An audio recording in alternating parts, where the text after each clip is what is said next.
Hello everyone, myself Debanjan. Today we will discuss about RSA crypto system as an application of modular arithmetic. We know that there are mainly two types of encryption. One is symmetric encryption and the other is asymmetric or public encryption.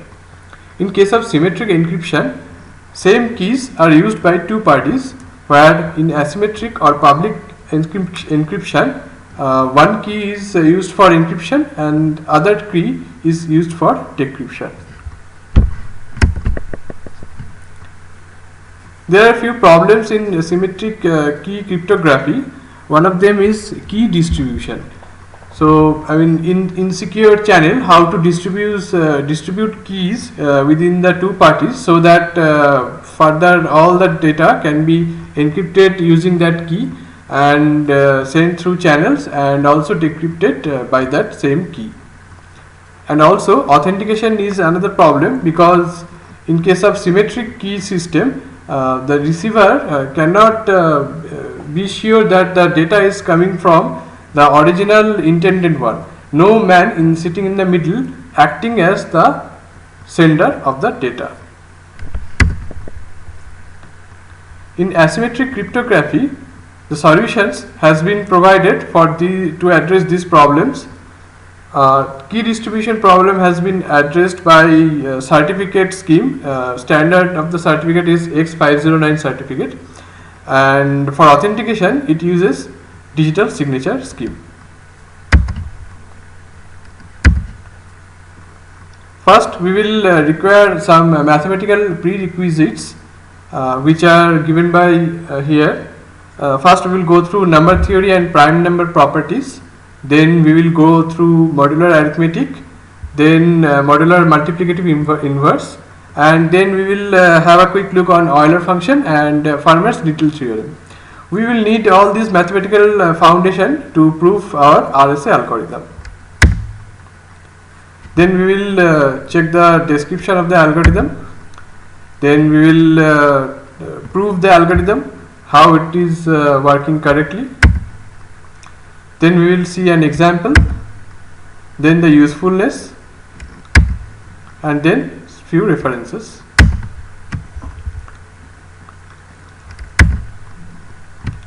We will start with the fundamental theory of arithmetic, which says that any number can be uniquely factorized by unique prime numbers. For example, you can see 15 is 3 multiplied by 5, 25 is 5 multiplied by 5, 23 is 1 multiplied by 23. Here the prime number 23 is itself acting as a factor of itself. Theorem of greatest common divisor. It states that if GCD of two numbers A and B is D, then there exist two integers m and n such that D can be written as D equals to m multiplied by A plus n multiplied by B. For example, if we take two numbers as 15 and 18 as A and B, then we get two numbers m and n as 5 and minus 4, so that the combination of these is given as 3. We know that GCD of 15 and 18 is 3. GCD of two relatively prime numbers is 1, because it means there is no common divisors between them. Only one can divide both of them.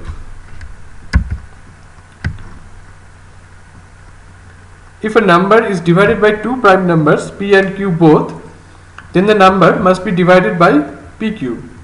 For example, 63 is divided by both 3 and 7, so it is also divided by 21. Division algorithm states that given any two integers a and n, we can write them in the form such that a equals to q multiplied by n plus r. Here q is the quotient and r is remainder. For example, 11 and 7, if they are given, they can be written in the form 11 equals to 1 multiplied by 7 plus 4. Similarly, for minus 11 and 7, we can write minus 11 equals to minus 2 multiplied by 7 plus 3. Now, if this is the case, we can rewrite the same thing in a slightly different manner by here saying that A is equivalent to R mod n. That means it denotes that when A is divided by n, the remainder is R. For example, we are taking the same values. So 11 equals to 4 mod 7, because when 11 is divided by 7, the remainder is 4. Similarly, minus 11 is equivalent to 3 mod 7. Now you can see some properties of modular arithmetic. Basically, modular operation is distributed over basic arithmetic operations, multiplication, minus, and subtraction and addition. So you can see that if a modular operation is performed on numbers and then the operator is applied, it's basically same if we perform the operation first and then apply modulus on the result. Now we will check what is modular multiplicative inverse. See, when A and M are any numbers which are relatively prime, we have seen that their GCD is 1. Now by the theorem of greatest common divisor, we write 1 equals to x multiplied by A plus y multiplied by M.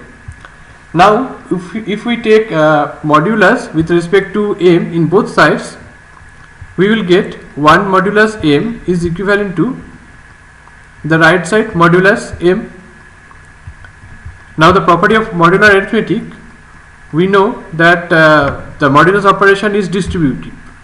So 1 mod M will give us as x multiplied by A mod M plus y multiplied by M mod M. Now see, y multiplied by M is divisible by M, so the remainder will be 0. So that gives us the next line which says that 1 mod M equals to x multiplied by A mod M. So finally we get x multiplied by A mod M is equivalent to 1. If that is the case, we say that x is called multiplicative inverse of A with respect to mod M. See that whenever x and whenever A and M are relatively prime, we will definitely get 1x which will satisfy this equation. So for example, 3 multiplied by 4 equals to 1 mod 11. Here 3 and 4 are multiplicative inverse to each other with respect to mod 11, because 4 is relatively prime to 11 and also 3 is relatively prime to 11. So we are bound to get one number x which is 3 for the number 4 which is multiplicative inverse of with respect to mod 11. Now we will have a look on Euler-Tauschent function. Euler-Tauschent function written as phi n and defined as the number of positive integers less than and relatively prime to n.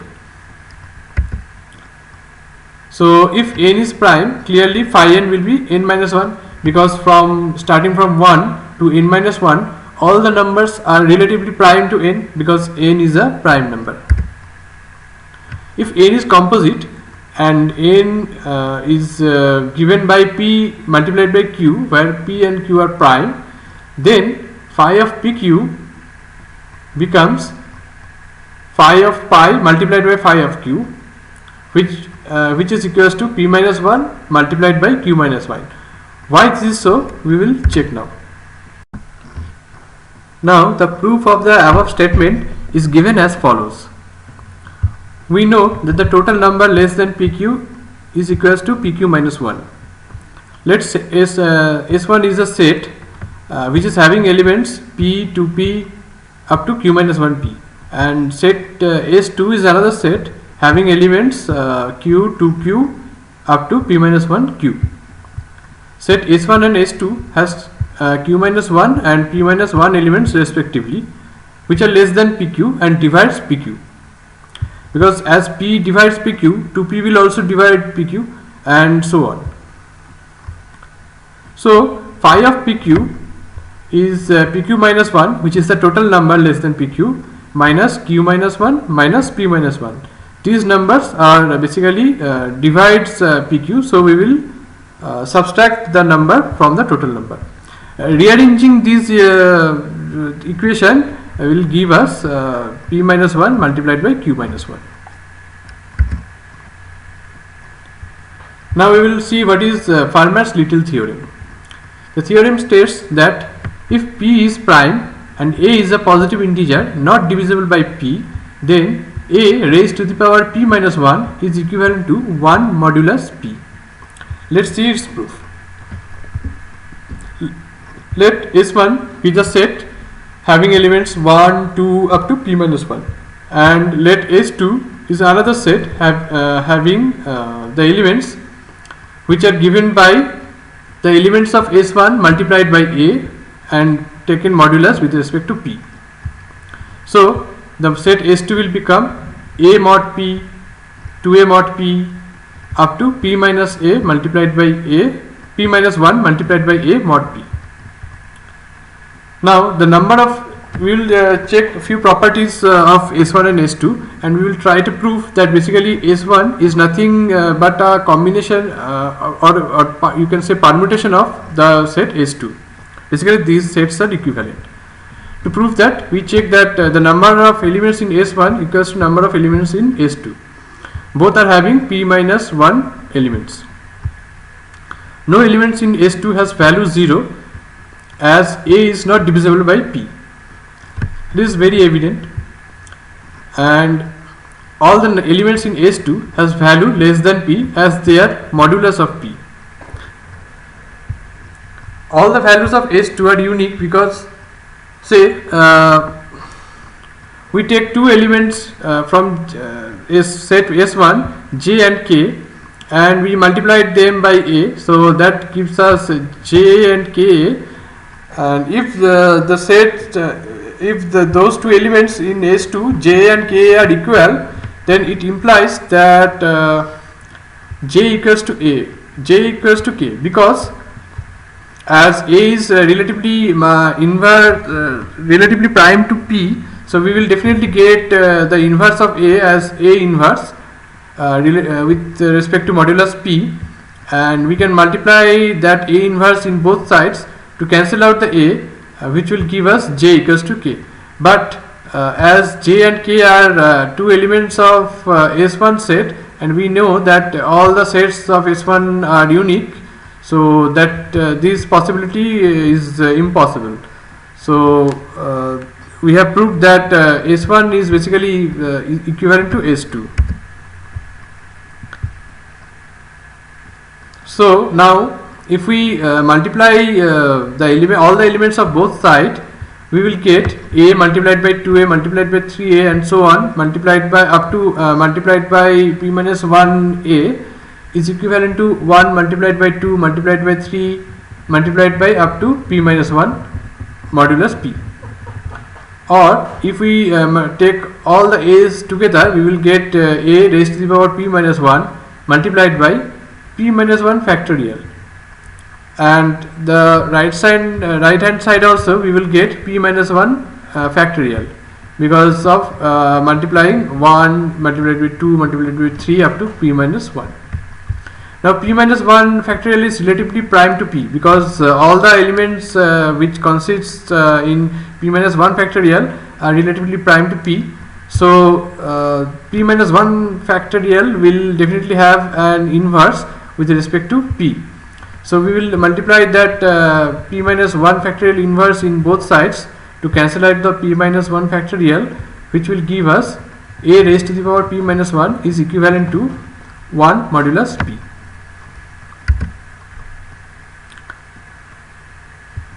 Now we will check the algorithm of RSA. First we will choose two distinct prime numbers p and q. They will be very large in size. Then we will calculate n as p multiplied by q. Then the phi of n will be given by phi of p and phi of q. We have already checked this property, Euler-Taussian function, which will be written as p minus 1 multiplied by q minus 1. Now we have to choose a number e so that it falls in the range of between 1 and phi n, and GCD of e phi n is 1. Basically e will be relatively prime to phi n. Then we can declare our public key as the combination of e and n. Now the corresponding private key we need to determine by such that the public key and private key combination, if multiplied, will be equivalent to 1 modulus phi n. We will declare the private key as d and n.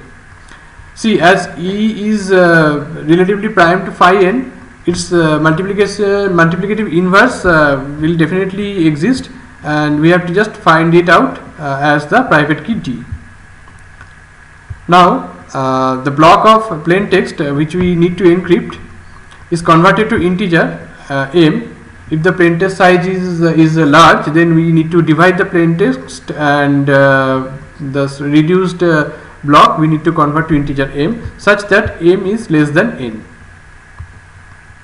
Now in the process of encryption, we get the ciphertext C as m raised to the power e modulus n, and in decryption we get back the plain text message m by raising the ciphertext C to the power d and taking the modulus with respect to n.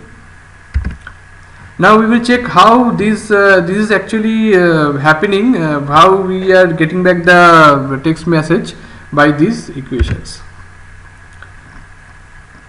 We will prove that what we need to prove is m is given by ciphertext C raised to the power d mod n, and if we put the value of ciphertext C, then we will get that m is basically equals to m raised to the power e d mod n. Now ed mod phi n is 1, that we have assumed already in the while encrypting. Now we can say that ed is k multiplied by phi n plus 1. This is by division algorithm. We are just converting the modular form to division algorithm form, and now again phi n can be rewritten as p minus 1 multiplied by q minus 1, because from Euler-Taussian function we have already established that phi n is p minus 1 multiplied by q minus 1. Then as m is relatively prime to p, then m raised to the power e d mod p is basically m raised to the power 1 plus k phi n mod p. Then we again rewrite that phi n as p minus 1 multiplied by q minus 1. Then we are just rearranging the exponents. Then basically we are separating this m as m mod p and separating the rest of the terms. Then we are taking the modulus function inside the exponent q minus 1, k in multiplied by q minus 1, and now this term you can see that it is m raised to the power p minus 1 mod p, and by Fermat's theorem it will give us the value 1, because m is relatively prime to p. So that gives us m mod p multiplied by 1 or m mod p. So basically we have proved that m raised to the power ed mod p is m mod p if m is relatively prime to p. Now if m is not relatively prime to p, that means p divides m. In that case p will also divide m raised to the power ed, which implies that m raised to the power ed mod p equals to 0, which is same as m raised to the power m mod p. So in both cases P divides m raised to the power ed minus m. So now we can say that similarly it can be shown that m raised to the power ed mod q is also m. So q will also divide m raised to the power ed minus m. Now p and q are both primes and divides m raised to the power ed minus m, then definitely m raised to the power ed minus m will be divisible by pq. Now as we know that n equals to pq, it implies that m equals to m raised to the power ed mod n. Let's take an example how RSA algorithm works. First we select two primes as 17 and 11, then we compute n as pq, which gives us 17 multiplied 11, it is 187. Then we calculate phi n, which gives by p minus 1 multiplied by q minus 1. Here we are getting phi n as 160. Then we select e as public key such that the public key is relatively prime to 160. It can be any other number, but here we choose e as 7. Next we calculate the corresponding private d of 7 such that d equals to 1 modulus 160. We get here d equals to 23. Here d is unique with respect to e because there will be only one multiplicative inverse of a particular number with respect to modulo number. We will publish the public key as 7 and 187. We will keep with us the private key as 23 and 187. Now we assume the data we need to encrypt has the integer equivalent value 88. Then in encryption process we will get the ciphertext as 88 to the power raised to the power 7 mod 187, which gives us 11. And in decryption we need to raise 11 to the power 23, which is public key, private key, and take modulus with respect to 187, which gives us back 88. Now what are the usefulness of RSA? Advantages: by use of RSA we can support data encryption, we can support key distribution, and it also supports authentication. There are a few disadvantages also of RSA. First of all, it is computationally heavy because of its exponentiation and multiplication factors. And next problem is its key size is ever increasing. Currently the size is 1024 to 2048 bits, and of course it's not suitable for resource constrained devices such as wireless sensor nodes. Here from these links I have taken references while creating this video. If you are interested, also you can go through these useful links to check the RSA algorithm in details, how to program RSA algorithm. Also, if you want to know about certificates, X.509 certificates, and you want to know about digital signature or data integrity algorithm, which is secure hash algorithm, you can go through these links. We will close our discussion here. Hopefully you have got some idea about how RSA works and how it is useful. Thank you.